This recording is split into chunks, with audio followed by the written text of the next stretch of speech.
Good morning mga kakwela. Sunday ngayon, kaya tara mag-ride tayo. So yun, nandito na ako sa labas na namin. Yan, kita nyo naman si Haring Araw, palabas na siya. At binabaybay ko na nga pala dito yung kahabaan ng Las Piñas. Siyempre solo ride tayo. Dito nga pala may nahabol na ako dito sa Parañaque kasi kailangan namin mag-meet up dun sa Marcos Highway sa Marikina. Andun na yung mga kasama ko, sabi 5:30. Pero nag-chat sa akin, wala pa rin isang kasama namin ng 6 AM, kaya ito rekta na ako.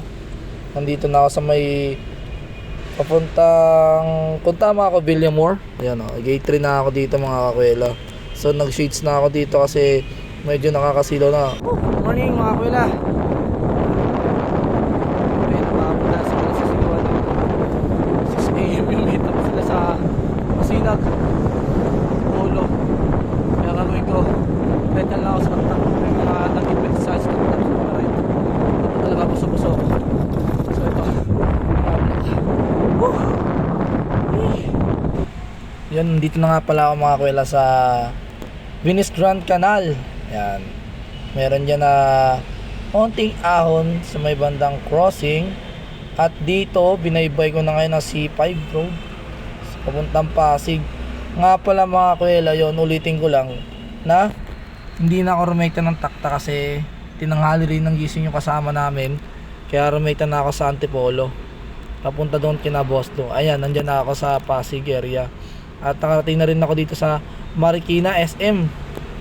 Yan, binabaybay ko na yung unting daan dyan pakanan yung papuntang Marcos Highway sa may Masinag, Antipolo. So yan, nagbibideo-video muna tayo dyan mga kuwela kasi parang dami inip. Kita naman sa mukha ko, nalaspag na ako dyan mga kuwela. Oh, umihingal-hingal pa. Yung mga ganun-ganun pa ako dyan mga kuwela. Ayan, nagbibideo-video pa ako dyan. Para kunyari malakas tayo. Hinahabol ko yung nasa unahan ko. Kanina pa yan ang lakas. Nag-relax na siya, tapos nag-relax na din ako. At yun na nga pala mga kuwela, nakarating na tayo sa Masinag, sa may Shell Jollibee. Yan yung kasama ko, si Boss Lu. Ang ganda ng bago niyang pre. Mga kuwela, waiting pa kami ni Boss Lu. Wala pa yung partner niya. 1 hour na siya nag-aantay dito. Ako 30 minutes pa lang. Wala pa rin. Giant o dito. So yun, dito dumating na yung kasama namin, si Boss Rainiel. Ayan, ra-ride out na kami dito. Ayan si Boss Rainiel yung naka-orange, tapos yung naka-blue si Boss Lu. Ayan, dumating na, kaya sabi chill ride lang muna daw kami. Talaga ba? Chill ride lang? Chill ride lang, video muna kami to. Dito inaahon namin yung kahabaan ng babaan ng Sumulong Highway. Mapadyak na kami dito. Chill ride lang talaga. At dito, yan, kita nyo naman, mabagal yung takbo namin. Kasi nga daw, kailangan di kami masyadong laspag. Nakahit na laspag na talaga ako kasi naghahabol ako sa kanila. Ganun silang kalupit. Nakarating na nga pala dito ng Cloud9. Yan, first time ko nga pala ma-videoan niya kasi ngayon ko lalaman na dyan pala yung Cloud9. Totoo lang. Kasi nakailandaan na ako dyan for Laguna Loop. O yun, nakailandaan na ako kaya tumigil kami dyan para videohan. So yun, nantay namin si Boss Rainiel. Ayun, medyo hingal siya. Tapos nagyaya na rin naman agad yung mag-ride out. At yun nga, nakarating na kami ng tak-tak. Hinulugan tak-tak. Naganap na kami dito na makakainan. Ayan yung kakainan namin. Ayan, lugaw with egg, with manok. San ka pa, tokwat, baboy. Sarap. Salamat nga po sa libre nila Boss Lu. At dito, tapos namin kumain, pahinga na saglit. At umalis na rin kami agad. Kasi may mga kanya-kanya kami pupuntahan.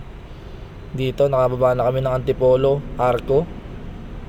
Nauna ako dito kasi nandun sa likod. At nakarating na kami ng Taytay. Dito medyo naghihiwalay-hiwalay na kami dyan. Kasi isa taga Pasig, isa taga Makati. So yun mga kakwela. Then malapit na kami maghiwalay-hiwalay. Binibidyo ko lang sila para may ebidensya. Ayan.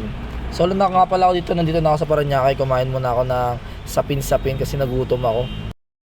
So yun lang mga kakwela. Ride safe sa inyo. And thank you for watching. I love you. Enjoy the ride.